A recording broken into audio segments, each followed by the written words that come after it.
अस्सलाम वालेकुम। मैं हूं फरूख सहेल गोइंदी अपने व्लॉग पॉलिटिकल कैनवस के साथ। कल 8 फरवरी को जो इंतखाबात हुए उसके बारे में मैंने 2 जनवरी को कहा था कि लोगों ने ऐसे वोट डालने हैं कि इस्टेब्लिशमेंट और उसके साथी जो करने जा रहे हैं इंतखाबात में वो होगा नहीं और उसके बिल्कुल बरअक्स होगा और वोटों के बम चलेंगे। कल जो टर्न आउट हुआ है वो पाकिस्तान में एक मुहतात अंदाजे के मुताबिक रिकॉर्ड टर्न आउट है, 60% को टच कर गया है और वोटर्स पोलिंग स्टेशन से बाहर से गए हैं। गैर सरकारी नताइज के मुताबिक पीटीआई का जो दुरुस्त दावा है, मैंने 2 राय मांगी हैं, वो 130 और 141 के करीब एमएनए उनके जीत चुके हैं और पाकिस्तान पीपल्स पार्टी के 22 के करीब, पाकिस्तान मुस्लिम लीग नून के 26 के करीब।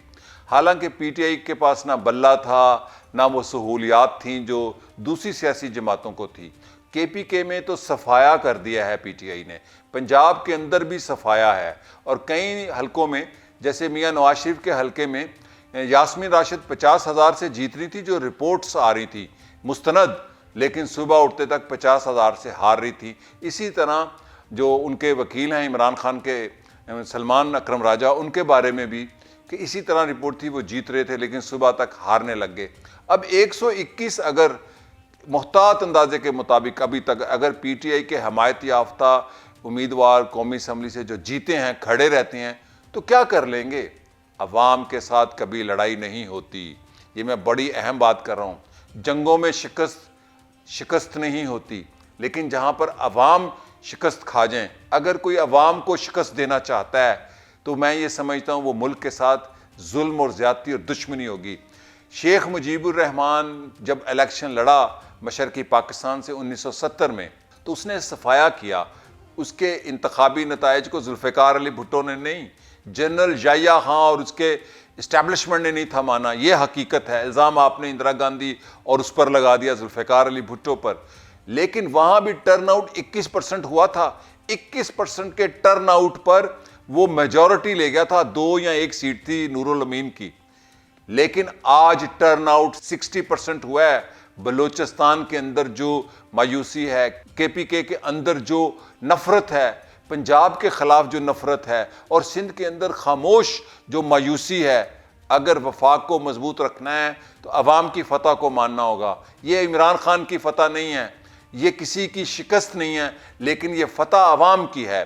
मैं यहाँ पर अर्ज़ करता चलूँ कि मैं एक बात करना चाहता हूँ, मेरे तज़िये आप सुन लें। मैं गैर जानबदार हूँ, मुझे किसी लीडर की हमायत नहीं करना, किसी अदारे की हमायत नहीं करना, मुझे पाकिस्तान की हमायत करनी है और तज़िया वो देना है जो मेरे विजन, विजडम, मुताले और मुशाहिदे के मुताबिक है। मैंने कहा था कि ऐसा रिजल्ट आएगा कि एस्टैब्लिशमेंट का बनाया हुआ शतरंज का खेल सारा उलट जाएगा। आज फिर वो शेर किया, आप जाकर देखें। मैं फिर कह रहा हूँ, अगर नताइज को ना माना गया, जो नताइज बनाने की सोच रहे हैं अपनी मर्जी से, तो अवाम पोलिटिसाइज्ड हो चुके हैं।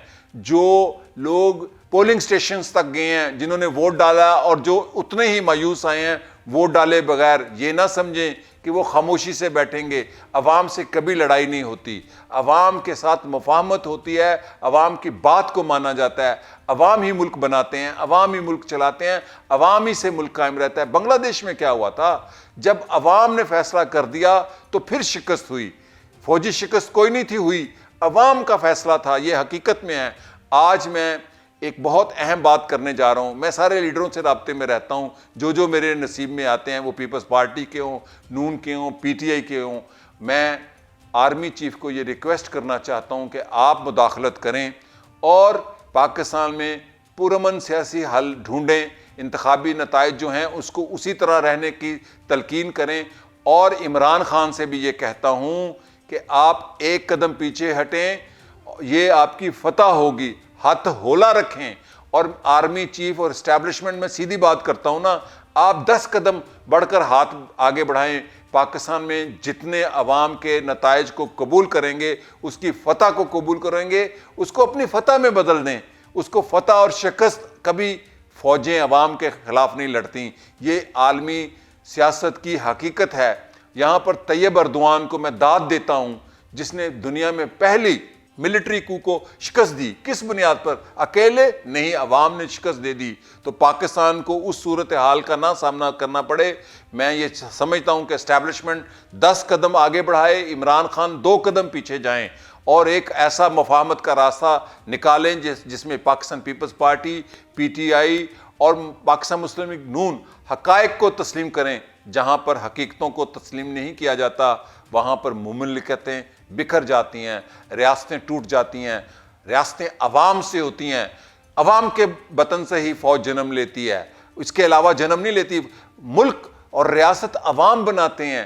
عوام نے جو نتائج دیے ہیں اس میں ایک نہیں، یہ بالکل پوری دنیا میں یہ خبر پھیل چکی ہے کہ پی ٹی آئی نے اکثریت لی ہے، اس کو مانے، اس کو آپ نے بلے کا نشان لینے سے دور رکھا، عملی طور پر کل عدم کر دیا، لیکن عوام نے اس کو کل عدم ہونے سے آگے لے گئے اور اس کو مقبول جماعت بنا کر لائے، اور ووٹوں کا ایک سیلاب تھا، آدھے سے قریب تو تقریباً 30-40% تو ووٹ ہی نہیں پڑے۔ یہ میں تجزیہ کر رہا ہوں، تقریباً 3:45 بجے، 3:45 بجے آپ یہ سنیں گے، پھر میں 1 گھنٹے بعد آؤں گا۔ تو میری اپیل ہے کہ عمران خان 2 قدم پیچھے جائیں، اسٹیبلشمنٹ 10 قدم آگے جا کے آرمی چیف مداخلت کریں اور پاکستان کو سیاسی بحران سے نکالیں، ورنہ خدا نہ خواستہ میرا یہ وزڈم اگر مہینہ پہلے کہتا تھا انتخابی نتائج یہ ہوں گے، اب میرا وزڈم کہتا ہے کہ اگر نتائج کو نہ مانا گیا، یہ ایم کیو ایم نہیں ہے، یہ پی ٹی آئی ہے، وہ 2 شہروں کی جماعت تھی، یہ پورے ملک کی جماعت ہے، اس کو ملک کی جماعت بننے دیں، اس کو انتخابات میں شکست ہوگی تو خود بخود ختم ہوگی۔ تو میں 1 گھنٹے کے بعد پھر آؤں گا، یہ 3:45 بجے میں نے ریکارڈ کرایا، 4:45 بجے آپ سنیں گے، پھر میں 4:45 آپ کے سامنے آؤں گا اور کوئی نئی اہم خبر لے کے آؤں گا۔ اسی کے ساتھ شکریہ اور اجازت چاہتا ہوں، خدا حافظ۔